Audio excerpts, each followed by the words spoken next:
여러분, 요즘 시계들은 단순히 시간만 보는 것이 아니라 시계를 통해서 인터넷에 접속하고 메시지를 확인하고 이런 건 기본이죠. 그리고 스마트워치는 각종 헬스케어를 할 수가 있죠. 뭐 심박수를 체크하고 심도도 체크하고 혈압, 체지방, 체성분, 혈중 산소, 호흡, 수면 상태 뭐 이런 것들을 체크해요. 그래서 이런 것을 뭐 피부에 직접 이식해가지고 체크하는 것도 아니고 그냥 시계만 차고 있어도 이런 것들이 다 체크가 가능해서 건강 관리를 할 수가 있습니다. 이러한 각 개인의 건강 정보, 즉 데이터들이 다 이제 서버에 수집이 되죠. 그래서 어떤 경우에는 어떤 반응을 보이더라. 그래서 어떤 해결책을 제시해야 되겠다라는 그런 아주 최적화된 알고리즘을 만들어서 인류에게 더 나은 서비스를 제공해 줍니다. 자, 과학기술이 정말 놀라울 정도로 빠르게 발전하고 있죠. 이런 기술이 서비스를 제공하기 위해서 데이터를 수집하는 데서만 멈출까요? 아니면 이 기술이 다르게 사용될 수는 없을까요? 유발 하라리가 이런 얘기를 했습니다. 모든 시민이 24시간 생체 인식 팔찌를 착용해야 하는 2030년의 북한을 상상해보라.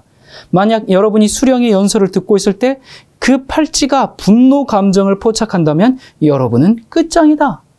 여러분들이 이게 북한의 수령의 말을 연설을 듣고 있는데 몹시 못마땅해 이 체제에 불만이 있어.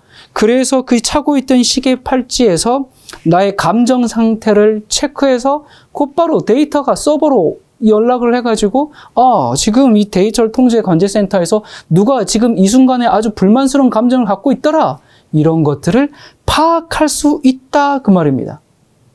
여러분, 이게 굉장히 황당한 얘기 같죠. 이 말은 세계적인 석학 유발 하라리가 파이낸셜 타임즈에 기고한 내용이에요. 이 글은 지금도 읽어볼 수 있습니다. 그는 북한의 예에서처럼 이 빅데이터가 우리의 감정을 파악한다. 지금 어떤 심리 상태에 있다. 이것을 파악할 뿐만 아니라 그것을 우리의 감정을 조절하는 시대에도 왔다고 얘기합니다. 그러니까 나의 기쁨, 슬픔, 분노, 행복함 이런 것들을 AI가 통제해서 나에게 기쁨을 주기도 하고 슬픔을 주기도 하고 이런 통제 아래 놓여지게 된다 그 말입니다. 자, 이 유발 하라리가 누구예요? 예루살렘 히브리 대학 교수면서 현재 신세계 질서를 이끌고 있는 그 세계 경제 포럼 이곳의 수석 고문입니다. 다시 말해서 그는 북한을 예로 들었지만 그런 세상을 그들이 지금 만들고 있는 중이고 그리고 자기들이 만들고 있는 세상에 대해서 인류가 받아들이도록 적극적으로 많은 매체들을 통해서 홍보하고 있는 사람이에요. 이 유발 하라리는 전 세계적으로 1000만 부 이상 그의 책들이 판매된 베스트셀러 작가죠.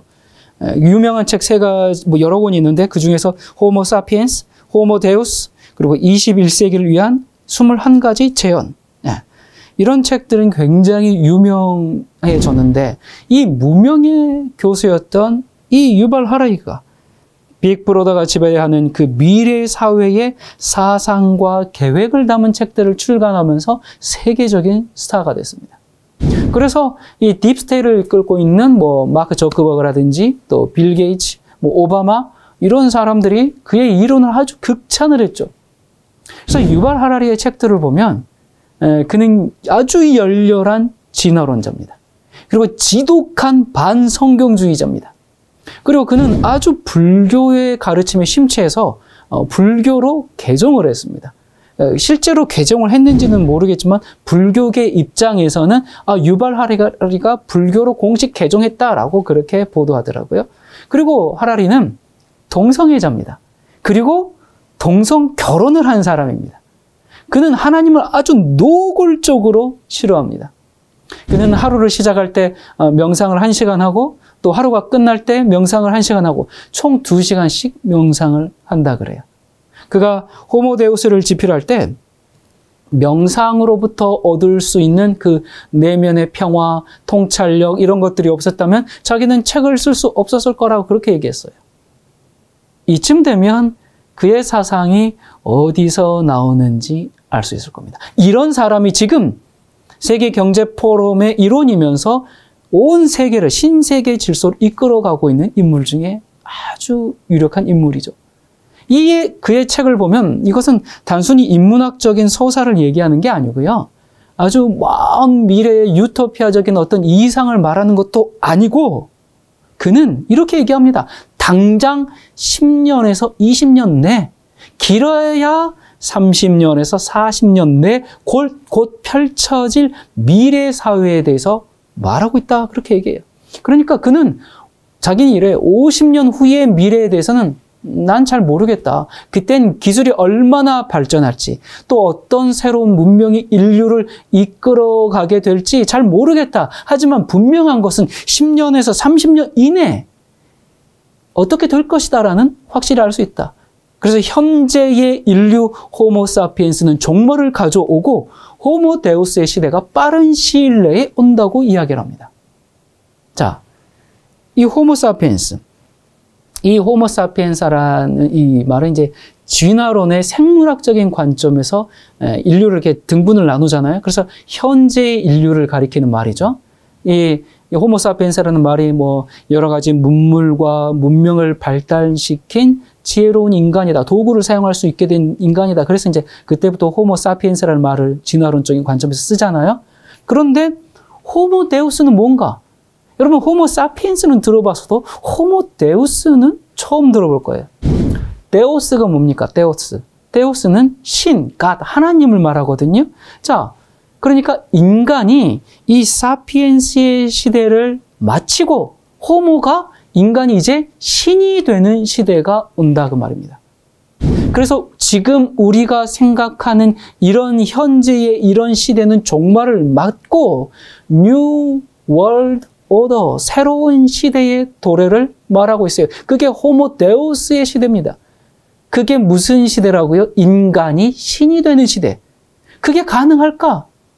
그는 충분히 가능할 뿐만 아니라 이미 상당 부분 신의 영역에 도달했음을 그의 책 호모데우스에서 아주 강력하게 주장합니다. 그의 주장을 요약하면 이렇습니다.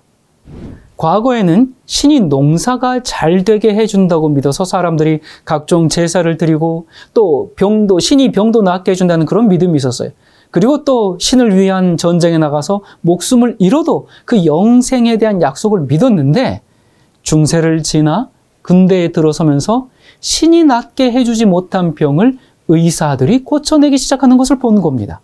그래서 옛날에는 전염병이 그렇게 생기면 신의 분노다 그렇게 해가지고 제물을 드리고 또 기도를 하고 그랬는데 이제는 과학이 고쳐내기 시작하자 사람들은 병을 고쳐주는 것은 신이 아니라 발전한 의학, 발전한 과학이구나 이렇게 생각하기 시작했죠. 또 비가 안 오면 농사를 지을 때 기우제를 드리고 했는데 이건 비가 오는 것은 신의 은택이 아니라 지리적인 요건과 환경 때문이구나 이런 것들을 이제 이렇게 말하기 시작합니다. 그래서 사람들은 점점 신의 존재를 의심하게 되고 과학기술을 발전시키기 시작해요. 그래서 증기기관을 발명해서 산업혁명을 일으키고 제품을 대량 생산하고 대량 유통하면서 국가 간의 무역이 발생하는 대규모 경제를 만들어 가게 됩니다. 과거에는 황제와 시민으로 나뉘던 계급이 이제는 자본가와 노동자로 나뉘게 되었고 또 중세까지 신이 하던 역할은 그 자리에 자본이 들어와서 신의 역할을 대신하게 됩니다. 그래서 사피엔스는 신이 아닌 자본이라는 새로운 종교를 숭배하게 되죠. 우리는 지금 돈이면 안 되는 것이 없는 그런 돈이 신이 된 세상에 살고 있지 않습니까? 자, 그런데 인류가 생각하기 시작했어요. 지금까지 영생을 보장하는 그 신의 약속을 믿고 목숨을 바쳐서 전쟁도 했는데 그게 거짓이라고? 그러면서 인생의 의미가 사라져버린 이 사피엔스에게 한 줄기 빛이 다가와 이렇게 속삭입니다. 인생의 의미를 결정하는 건 신도 다른 사람도 아닌 바로 너야. 예. 이런 얘기 많이 들어보셨죠? 그래서 이때부터 사피엔스는 자기 내면의 목소리에 귀를 기울이면서 인간의 감정을 중요시하게 생각하는 인본주의 혁명을 일으키게 됩니다. 자, 이렇게 사피엔스는 자신의 힘으로 자아를 찾고 또 전쟁, 기아, 역병을 극복하게 돼요. 그러다 보니까 신이 개입할 여지는 어디에도 없는 거죠. 그래서 사피엔스는 점차 신의 영역이라고 생각했던 것에 손을 대기 시작합니다. 아, 죽음이라는 것은 신의 영역이 아니라 이건 과학기술에 달린 문제야. 이렇게 돼버린 겁니다. 왜요? 혈액을 펌프질하던 심장이 멈추지 않을 수 있다면, 피부가 노화되지 않을 수 있다면, 장기들을 새 것으로 교체할 수 있다면, 자, 놀라운 과학의 발전이죠. 반은 인간, 반은 기계.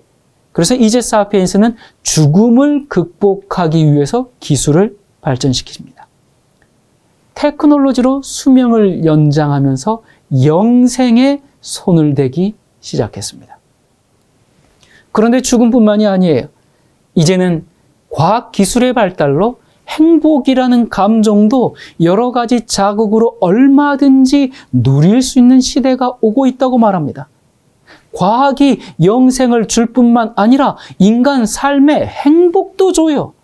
그러니까 신의 영역을 완전히 과학이 대신하는 겁니다. 신만이 하던 것을 인간이 합니다. 인간이 신이 되고 과학이 신이 된 시대. 영원히 살며 영원히 행복한 시대. 그래서 유발 하라리는 이 새로운 종교는 실리콘밸리에서 탄생할 것이라고 말하고 그 종교의 이름을 데이터교라고 부릅니다.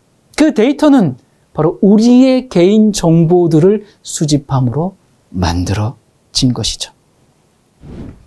자, 이게 호모데우스라는 그의 책에서 얘기하고 있는 미래사회의 모습입니다. 이 호모사피엔스라는 말은 진화론 사상에서 기원된 용어죠. 그러니까 몇백만 년 전에 호모 하빌리스, 그리고 호모 에렉투스, 그리고 호모 사피엔스 등으로 진화되었고, 이런 진화의 과정을 점점 거치더니 드디어 신인류, 호모 데우스의 시대, 신인류, 신세계 질서의 시대가 왔다고 말해요. 말 그대로 신세계입니다. 호모 데우스. 인간이 인간을 초월해서 인간이 신이 되는 초인간 시대. 그 시대가 앞으로 온다면, 아니 이미 왔는지 모르겠지만 그것이야말로 새로운 시대가 열린 것이 아니라 마지막 종말의 문이 열렸다라는 것을 우리는 알아야 합니다. 아주 역설적이게도 신세계 질서가 세워지고 그것이 구체화되면 될수록 그들의 종말, 인류의 종말, 그리스도의 재림은 더욱 가까이 이르렀다는 아주 명확한 증거가 되는 겁니다. 이제 정말 실제적인 종말의 카운트다운이 시작되었습니다. 그런데 그들이 호모데우스를 주장할 수 있는 이유는 진화론 사상 때문이거든요. 여러분, 사탄은 인류를 미혹하기 위해서 아주 오래전부터 과학의 탈을 쓰고 끊임없이 노력해왔어요. 인간이 아메바로부터 시작해가지고 원숭이, 유인원을 거쳐서 점점 발달을 해가지고 호모사피엔스가 되었다. 이 진화론을 믿을 때에만 호모데우스라는 그럴듯한 말에 속아서 그것을 맞이하고 그런 미래를 꿈꿀 수가 있기 때문에 그렇습니다. 지난 150년간 학교에서 진화론을 가르치고 하나님 두기를 싫어하는 모든 매체, TV, 영화, 책 이런 거 할 것 없이 우리는 계속적인 진화론의 울림을 듣고 진화론에 미혹돼 왔어요. 그래서 진화론을 믿는 사람은 호모사피엔스의 다음 단계라고 생각하는 이 호모데우스를 받아들일 것이고, 그리고 그것이야말로 드디어 인류의 최대 부흥이다. 인간이 도달할 수 있는 최고의 단계로 왔구나. 그렇게 생각하면서 인간이 신이 되는 그 이상에 도달하기 위해서 기꺼이 자기 자신을 시험 도구, 실험 도구로 바치는데 기꺼이 찬성할 것이고, 진화론을 믿지 않는 사람들은 호모데우스를 향해 가는 이 시대를 보면서 진정 노아의 때가 이르렀구나 그것을 깨닫고 진짜 영생, 참된 영생을 준비하게 될 겁니다. 무엇을 믿느냐가 이 시대를 보는 눈을 이렇게 다르게 만듭니다. 사람들은 진화되길 원하죠. 내가 로봇처럼 빨리 달릴 수 있다면, 내가 천사처럼 날아다닐 수 있다면, 두뇌가 컴퓨터처럼 모든 기억을 저장하고 필요할 때마다 빼서 쓸 수 있다면, 여러분 이런 상상 안 해보셨어요? 해봤죠. 우리 많이 해봤죠. 어렸을 때부터도 많이 해봤잖아요. 근데 이게 상상일 때는 즐거웠어요. 그런데 이 상상이 현실이 된다. 그게 얼마나 두려운 일인지 모릅니다. 인간인가? 컴퓨터인가? 인간인가? 기계인가? 인간인가? 신인가? 죽지도 않고. 그래서 사이보그 공학이 발달하고 있고, 그리고 클라우스 슈밥이 얘기한 4차 산업혁명의 그 완결의 시대가 지금 눈앞에 펼쳐져 가고 있는 것이죠. 여러분 18세기 농업이 주요 산업의 핵심이던 그런 시대에 증기기관의 발명으로 공장이 생기면서 1차 산업혁명이 시작되었어요. 그 다음에 19세기 전기와 석유를 통해서 대량 생산 시대를 열면서 고가의 사치품이던 자동차를 대중 소비재로 만드는 2차 산업혁명으로 발전되었어요. 그리고 컴퓨터, 노트북, 스마트폰, 인터넷 이런 것들로 상상하지 못했던 3차 산업혁명 시대라는 우리가 과학 문명 발달의 호황을 누리게 되었어요. 지금 우린 그런 시대에 살고 있죠. 이제는 되돌아갈 수가 없어요. 여러분 스마트폰 쓰던 사람들이 투지폰 사용하라 그러면 인터넷 하려면 이제 어떻게 할 거예요? 갈 수가 없어요. 또 세탁기 사용하던 사람들이 이 우물 가가지고 거기서 물 길러서 빨래하라. 그럴 수가 없는 것처럼 우리는 이 과학의 발전이 주는 편리함에 너무나 익숙해져 버렸어요. 스마트폰에 부작용이 있죠?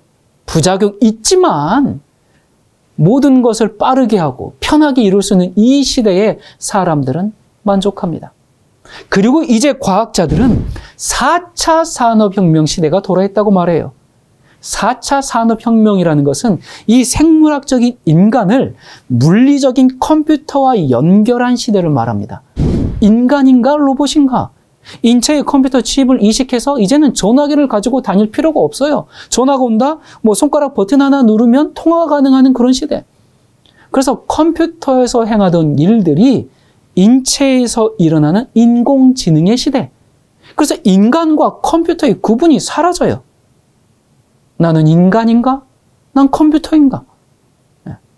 이게 4차 산업혁명입니다. 생물학적인 인간과 기계를 연결하는 시대.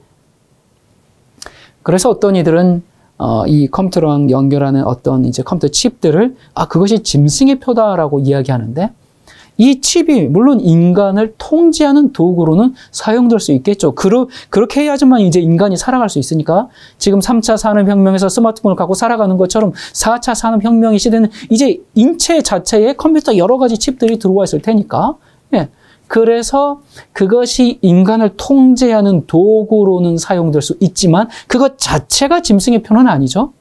짐승의 표는 내가 여호와 하나님 대신 짐승을 경배하겠다는 자발적인 선택의 결과로 행해지는 것이죠. 그러나 이것들이 우리를 통제하는 수단으로는 분명히 사용이 될 겁니다. 그런데 이 더 기가 막힌 것은 이 유발 하라리가 호모데우스에서 했던 얘기들을 여러 인터뷰를 통해서 주장하고 있는데요. 그의 발언들을 살펴보면 하나같이 반성경적입니다. 그는 이렇게 얘기해요. 예수가 죽음에서 부활했느니 하나님의 아들이니 하는 건 다 가짜 뉴스예요. 성경에는 무엇을 해야 하는가에 대한 대답이 전혀 없습니다.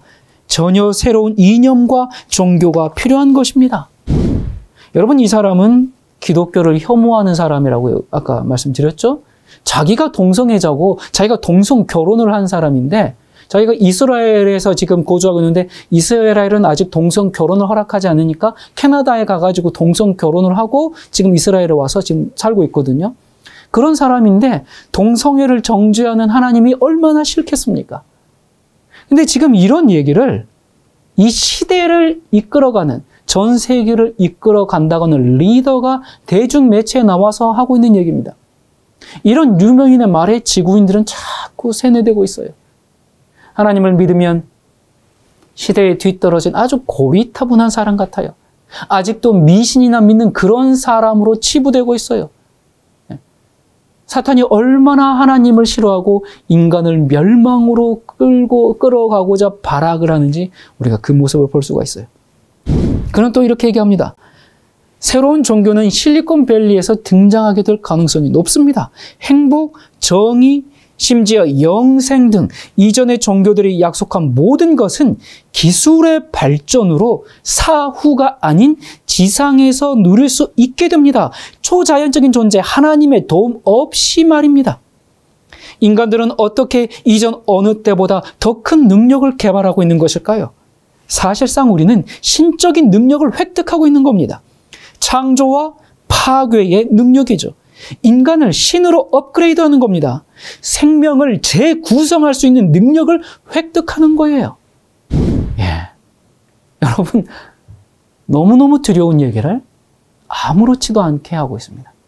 인간이 신이 되었고, 그래서 창조할 수도 있고 파괴할 수도 있는 능력을 소유했다는 것. 그래서 하나님은 필요 없다는 것. 인간이 타락한 이래로 여러분 아시다시피 인간은 언제나 신의 자리에 앉아 경배를 받으려고 했습니다. 여러분, 이 죄의 시작이 어떻게 시작했습니까? 사탄이 최초에 어떻게 사탄이 시작하게 되었습니까? 죄를 짓게 되었습니까? 이사야 14장 12절부터 보면 너 아침의 아들 계명성이여 어찌 그리 하늘에서 떨어졌으며 너 열국을 엎은 자여 어찌 그리 땅에 찍혔는고 내가 내 마음에 이르기를 내가 하늘에 올라 하나님의 뭇별 위에 내가 북극 지폐의 산 위에 앉으리라 가장 높은 구름에 올라 지극히 높은 자와 같아지리라 하는도다. 여기 그룹 천사 중 하나였던 계명성 루시퍼가 하나님의 뭇별 위에 앉으려고 지극히 높은 하나님과 같이 되려고 시도한 것이 바로 죄의 시작이고 죄의 기원입니다. 그 결과 어떻게 됐어요? 이 루시퍼 어떻게 됐습니까? 하늘에서 전쟁이 일어났고 사탄이 되어서 하늘에서 추방을 당했죠.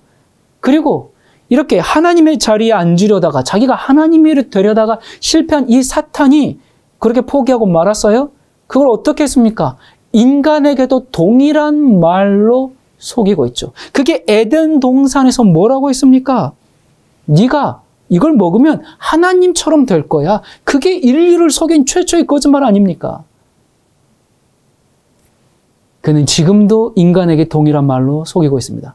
그리고 이제는 될 거야가 아니라 드디어 되었다. 인간이 신이 되었다라는 그런 참남한 주장을 아무렇지도 않게 하고 있습니다. 그리고 하라리는 이번 코로나 사태를 과학이 종교에 승리한 사건이라고 말하면서 이렇게 얘기합니다. 이와 같은 위기의 때에 누구를 신뢰하게 되는지 주목해 보세요. 다른 무엇보다도 과학자들을 믿게 됩니다. 모든 나라가 마찬가지예요. 이스라엘은 회당을 폐쇄시켰습니다. 이란도 모스크를 폐쇄했죠. 전 세계 교회들도 교회에 오지 말라고 했고 교황도 모든 예식을 줌이나 유튜브로 진행하고 있습니다. 왜 이 모든 현상들이 일어날까요? 과학자들이 그렇게 하라고 추천했기 때문이에요. 종교 지도자들조차도 과학을 신뢰합니다. 자, 이번 코로나 사태로 세계주의자들은 크게 두 가지를 얻게 되었습니다. 첫째는 과학이 신의 자리를 대신해도 된다는 것. 그리고 둘째는 감시사회가 되어서 개인의 자유를 스스로 반납할 수 있게 했다는 것. 그는 또 얘기합니다. 사람들이 100년 후에 되돌아보면 코로나 팬데믹 시기가 감시라는 새로운 정권이 장악하게 된 때로 인식될 겁니다. 특별히 피하 감시일 텐데요. 이것은 아마도 21세기의 가장 중요한 발전일 것입니다. 인간을 해킹할 수 있는 능력이 생겼으니까요. 인간의 피부 밑으로 들어가 생체 정보를 수집하고 분석을 통해서 인간을 스스로가 아는 것보다 더 잘 알게 되는 겁니다. 아무도 내 안에서 일어나는 일을 알지 못하고 선거에서든 마트에서든 뭘 해도 내 자유의지라는 발상은 끝난 거예요. 이제는 대규모로 인간을 해킹할 수 있는 기술이 생겼어요. 저는 이것이 21세기의 가장 중요한 사건이 아닐까 생각합니다. 뭔가를 해킹한다는 것은 조작도 할 수 있게 된다는 뜻이거든요. 너무나 엄청난 말을 하고 있죠. 여러분, 인간을 해킹한다는 게 뭘까요? 여러분, 컴퓨터를 해킹하는 거 생각해 보면 쉬워요. 내 PC에 악성 코드를 심고 원격으로 마음대로 이렇게 조종하는 것이 해킹이죠. 그런데 여러분의 컴퓨터를 해킹하는 것이 아니라 여러분 자체를 해킹할 수 있는 시대가 온다는 말입니다. 우리의 생각, 우리의 감정, 심지어 하나님에 대한 믿음까지 인간을 컴퓨터와 연결해서 마음대로 악성 코드를 심고 원격으로 컨트롤하는 그런 해킹 말입니다. 내가 무슨 생각을 하는지, 어떤 감정을 느끼는지까지 모든 것을 분석할 뿐만 아니라, 제가 시작할 때 북한의 예를 말씀드렸죠? 수령의 연설을 듣다가 분노의 감정을 느끼는 것을 즉각 파악해가지고 처리해버리는 이런 어떤 감정을 느끼는 것까지 분석할 뿐만 아니라 나의 감정을 조작하고 생각까지 조작해버릴 수 있는 일이 가능하다고 말하고 있습니다. 앞으로 100년 후에 있을 공상과학 얘기가 아니라 유발 하라리는 자기는 50년 후에 일은 잘 모릅니다 라고 그렇게 얘기했어요. 과학이 그때는 얼마나 더 발전할지 모르기 때문에 지금 자기가 하는 얘기들은 이런 빠르면 10년, 늦어도 30년 안에 이루어질 수 있는 일들이다 라고 얘기하고 있어요. 그럼 또 얘기합니다. 이 위기의 때 우리는 과학을 따라야 해요. 많은 사람들이 위기가 허비되게 해선 안 된다고 말합니다. 위기는 좋은 개혁을 행할 수 있는 기회가 되니까요. 평시에는 사람들이 전혀 합의하지 않는 일들에 대해서요. 코로나라는 이 위기를 그들이 어떻게 조장하고 이것을 통해서 무엇을 얻어내려고 했는지 아주 솔직하게 말해주고 있죠. 평소에는 전혀 합의하지 않는 일들을 일사천리로 통과시켜버리기 위해서 언제나 위기를 조장합니다. 여러분, 이번에 코로나 치사율이 미국은 한 1.6% 정도, 한국은 0.8% 정도 되었다 그래요. 걸려서 사망하는 사람의 이 숫자 퍼센티지가 이 정도밖에 안 되는데도 밖에가 아니겠죠. 또 사망하는 사람들 입장에서는 그래도 이 정말 엄청난 난리 아닙니까? 이 세계적으로. 그런데 이 정말 한국은 0.8%, 미국은 1.6% 이 정도 치사율밖에 안 돼도 난리인데 만약 많이도 말고 5% 정도? 그런 정도만 돼도 무슨 세상이 될지 상상하는 건 어렵지 않습니다. 자유가 없는 세상이 좋은 세상일까요? 그렇지 않죠? 그런데 왜 이들은 이런 세상을 꿈꿀까요? 그건 소수의 엘리트의 문제가 아니라 일반 시민들에게서의 자유의 박탈이니까. 그는 이렇게 얘기합니다. 20년쯤 지나서 사람들이 되돌아보면 코로나 위기에 대해 기억하게 되는 것은 모든 게 디지털화된 시점이라는 거죠. 모든 것이 감시되게 된 시점이고요. 또 감시의 대상이 될 것에 모두가 동의했다는 겁니다. 전체주의 정권 하에서만이 아니고 민주주의 체제 내에서도요. 그리고 가장 중요한 것은 감시가 피부 내로 들어가게 됐다는 거겠죠. 지금 세계에서 벌어지고 있는 큰 과정은 인간에 대한 해킹입니다. 항상 감시가 가능한 사회를 우리가 원해서 스스로 받아들였다는 겁니다. 그리고 단순히 CCTV나 GPS 정도가 아니라 피부에 이식하는 칩에 의해서 그 일이 완성되었다고 말합니다. 코로나는 이 일을 위한 수단이었고 코로나로 말미암아 그들이 원하는 세계는 매우 빨라졌어요. 이렇게 얘기합니다. 지금까지 두 개의 큰 혁명이 있었는데 하나는 컴퓨터 과학혁명, 즉 정보기술혁명이고 다른 하나는 생명과학혁명입니다. 둘은 아직 분리되어 있지만 이제 병합을 앞두고 있습니다. 그 병합의 중심이 되는 것은 생체 측정 센서라고 봅니다. 생체 데이터를 디지털 데이터로 변환하는 겁니다. 그러면 컴퓨터로 분석이 가능해지는 거죠. 인간의 피부 및 세계를 해킹할 수 있는 능력은 모든 것을 바꿔놓을 수 있는 것입니다. 이것이 바로 세계경제포럼이 추진하고 있는 생물학적인 인간과 컴퓨터를 결합하는 4차 산업혁명이라는 겁니다. 그는 얘기해요. 우리는 아마도 호모사피엔스의 마지막 세대일 것입니다. 다가오는 세대는 몸과 뇌, 생각을 설계하고 생산하는 법을 배울 것이거든요. 장래 지구의 주인들은 어떤 모습이 될까요? 이것은 데이터를 소유한 자들이 결정하게 될 것입니다. 그러니까 인간은 이제 호모사피엔스의 시대를 끝내고 호모데우스, 즉 인간이 신이 되는 시대에 도래했다고 얘기합니다. 왜요? 인간의 몸, 인간의 뇌, 인간의 생각까지 창조하는 기술을 가졌으니까. 그런데 그걸 누가요? 누가 이걸 갖는다 그래요? 데이터를 소유한 자들. 호모데우스는 이 데이터를 소유한 자들이 호모데우스가 되는 것이고요. 일반 시민은 그들의 부속품일 뿐입니다. 여러분은 어떻습니까? 예수님의 재림의 발자국 소리가 너무나 크게 들리지 않습니까? 자, 그런데 하나님께서 인간이 이러한 신이 되도록 생명을 마음대로 창조하고 변형하고 조작하도록 그냥 내버려 두실까요? 유발 하라리의 말을 그냥 어느 학자가 한 말 정도로 치부할 수 없는 게, 그는 신세계 질서를 이끌고 있는 세계경제포럼의 일원이에요. 이쯤 되면 하라리의 말을 단순 공상과학으로 치부할 수 없고 몇십 년 내에 이루어질 수 있는 우리의 미래임을 알 수가 있습니다. 그러나 과연 하나님께서 이걸 허락하실 것인가? 사람들은 이런 사회를 과학의 발전이고 인류의 진보라고 거부감 없이 받아들이고 있는데, 이렇게 하는 가장 큰 이유가 무엇이라고요? 무엇 때문이라고요? 바로 진화론에 근거한 믿음 때문에 그렇습니다. 그러니까 시작부터가 잘못된 믿음이에요. 하나님을 대적하는 사상의 근거에서 시작이 됩니다. 이 진화론의 개념에서 인간은 끊임없이 다른 종으로 발전해 왔거든요.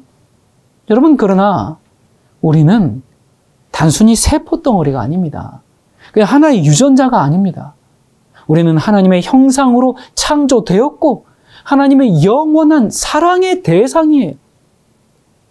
비록 인간이 타락해서 태초에 비해서 형편없이 된 건 사실이지만 우리는 동물과 비교할 수 없는 창조의 걸작품들입니다. 우리는 하나님과 소통하면서 친밀한 교제를 나누는 그런 관계입니다. 이건 인간 외에 어느 누구도 할 수 없는 그런 특권이에요. 하나님께서 아메바를 창조하신 후에 그것이 점점 진화되어서 인간이 된 것도 아니고, 빅뱅을 통해서 우연히 무에서 유가 창조된 것도 아니라 살아계신 하나님께서 사랑의 대상으로 인간을 창조하셨음을 깨달아야 합니다. 이것을 믿는다면 우리가 이 세상을 미혹하고 있는 이 과학주의에 빠져들지 않게 돼요. 더 큰 문제는 이 과학주의로 포장한 진화론이 교회 안에 들어와서 무슨 진화론? 유신 진화론이 확산되고 있습니다. 이 유신 진화론은 신이 기본적인 우주 물질을 먼저 만들었어요. 그리고 물질에 저절로 생명체를 탄생할 수 있는 능력을 주셔가지고, 그래서 최초의 생명체가 아주 오랜 세월을 거쳐서 인간과 유사한 모습으로 진화했을 때, 그때 건강한 암수 하나씩을 골라가지고 아담과 하와다 이렇게 명명했다고 주장해요. 여러분, 참 이 얘기 들어보면 굉장히 웃기는 얘기 같은데, 이 교황청에서는 유신 진화론을 공식적으로 인정하고 있습니다. 그리고 자유주의 신학을 추구하는 대부분의 개신교 교단은 진화론을 인정하고 또 심지어 보수 교단도 유신 진화론으로 점차 기울어가고 있습니다. 한국 교회에 이 유신 진화론이 확산되면서 이미 많은 신학자들이 성경을 진화론에 맞춰서 해석하고, 그리고 창세기 1장부터 11장까지는 그대로 가르쳐서는 안 된다라고 그렇게 얘기를 해요. 누가? 목사들이, 신학자들이. 지식의 신에게 속임을 당한 신학자들, 지식의 신에게, 과학의 신에게 속임을 당한 목사들이 그럴듯한 이론으로 교회를 좀먹고 있어요. 혼돈의 시대입니다. 창조의 기사를 그대로 믿는 사람들은 아주 무식한 근본주의자 취급을 받고 있죠. 하지만 우리는 글자 그대로의 창조를 믿습니다. 창세기 1장 1절, 태초에 하나님이 천지를 창조하시니라. 3절, 하나님이 이르시되 빛이 있으라 하시니 빛이 있었고 그 빛이 하나님 보시기에 좋았더라. 하나님이 빛과 어둠을 나누사 하나님이 빛을 낮이라 부르시고 어둠을 밤이라 부르시니라. 저녁이 되고 아침이 되니 이는 첫째 날이니라. 이런 식으로 이렇게 엿새간의 창조를 하시고 마지막 날 창세기 1장 27절에 하나님이 자기 형상, 곧 하나님의 형상대로 사람을 창조하시되 남자와 여자를 창조하시고, 무기물에서 유기물이 나오고 유기물에서 원시 생명체가 나오고 원시 생명체가 점점 진화해서 오늘의 인간이 된 것이 아니라 6,000년 전에 하나님께서 한 남자와 한 여자를 지으셨습니다. 모든 과학자들이 뭐라고 하든지, 어떤 신학자 목사들이 뭐라고 얘기하든지 우리는 성경을 믿어야 합니다. 사탄이 인류 최초에 뭐라고 거짓말을 했어요? 창세기 3장 5절에 너희가 그것을 먹는 날에는 너희 눈이 밝아져 하나님같이 되리라. 너도 하나님처럼 되리라. 이 말이 태초의 에덴 동산에서 시작됐습니다.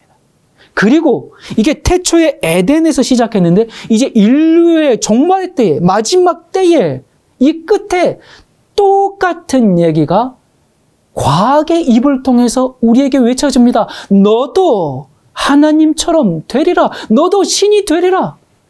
하나님이 되기 위해서 인간들은 스스로 컴퓨터와 하나가 될 준비를 하고 있습니다. 금단의 열매에 손을 댄 인간은 그것이 사탄의 속임수였다는 것을 뒤늦게 깨달았지만 파멸은 오고야 말았었죠. 이 시대의 과학도 똑같은 종말을 맞이하고 말 것입니다. 하지만 태초의 범죄에서는 예수 그리스도의 그 용서와 구속의 은혜가 있었어요. 그런데 이 종말의 때 너도 하나님처럼 되리라는 말에 속아서 하나님처럼 되고자 하는 이 범죄는 용서가 없습니다. 이 마지막 때 어떻게 더 용서가 있습니까? 예수님이 재림하시는데 그땐 심판만이 남아있을 뿐이죠. 주님의 심판의 때가 몹시 가까웠다는 게 피부로 느껴지지 않습니까? 호모데우스가 지금 우리 눈앞에 펼쳐지고 있습니다. 그들은 얘기합니다. 빠르면 10년, 적어도 20-30년 안에 인간이 창조의 영역을 넘나들게 될 것이다. 영생도 주고 행복도 주게 될 것이다. 누가? 과학이. 하나님께서 이 세상을 이대로 두고 보실 수 있으실까요? 이대로 그냥 놔두실까요? 심판의 때가 이르렀습니다. 예레미야 10장 10절 이하의 말씀에 보면 오직 여호와는 참 하나님이시요 살아계신 하나님이시요 영원한 왕이시라. 그 진노하심에 땅이 진동하며 그 분노하심을 이방이 능히 당하지 못하느니라. 너희는 이같이 그들에게 이르기를 천지를 짓지 아니한 신들은 땅 위에서 이 하늘 아래서 망하리라 하라. 여호와께서 그의 권능으로 땅을 지으셨고 그의 지혜로 세계를 세우셨고 그의 명철로 하늘을 펴셨으며 그가 목소리를 내신즉 하늘에 많은 물이 생기나니 그는 땅 끝에서 구름이 오르게 하시며 비를 위하여 번개치게 하시며 그 곳간에서 바람을 내시거늘 사람마다 어리석고 무식하도다. 은장이마다 자기가 조각한 신상으로 말미암아 수치를 당하나니 이는 그가 부어 만든 우상은 거짓이요 그 속에 생기가 없음이라. 그것들은 헛것이요 망령되이 만든 것인즉 징벌하실 때에 멸망할 것이나. 아무리 자기가 신이 되었다고 우겨도 천지를 짓지 않은 신들은 다 망하리라고. 그것은 모두 다 헛것이라고, 망령된 것이라고, 모두가 다 심판을 당하고 수치를 당할 것이라고 말씀하고 있습니다. 사람들이 자기가 똑똑한 줄 알고 과학이라는 우상을 만들어서 그것을 숭배해요. 그것들은 헛것이요 망령된 것인즉 심판의 때에 모두 멸망할 것이라고 말씀하고 있어요. 하나님의 심판하실 시간이 이르렀습니다. 하늘과 땅과 바다와 인간을 만드신 창조주 하나님을 경배하는 그 신앙을 굳게 지킴으로 마지막 대혼돈의 시대를 분별하고 주님의 편에 세워 있기를 간절히 바랍니다. 기도하겠습니다. 전지를 창조하신 하나님 아버지, 온 세상이 하나님을 대적하며 하나님의 자리에 오르려고 합니다. 어린 아이부터 노년에 이르기까지 세상 지식과 과학에 속아 하나님을 우습게 여기며 이제 인간이 신이 되었다고 떠들고 있습니다. 아버지, 어느 때까지 기다리실 것인지요? 얼마나 더 죄악의 잔이 차야 하는지요? 주님의 심판의 때가 몹시 가까웠음을 실제적으로 깨닫게 됩니다. 이 시대에 창조주 하나님을 경배하며 이런 어려움 속에서도 주님을 포기하지 않는 용기를 주시옵소서. 이제 곧 알곡을 모아 곳간에 드리기 위해 낫을 들고 다시 오시는 예수 그리스도 이름으로 간절히 기도드립니다. 아멘.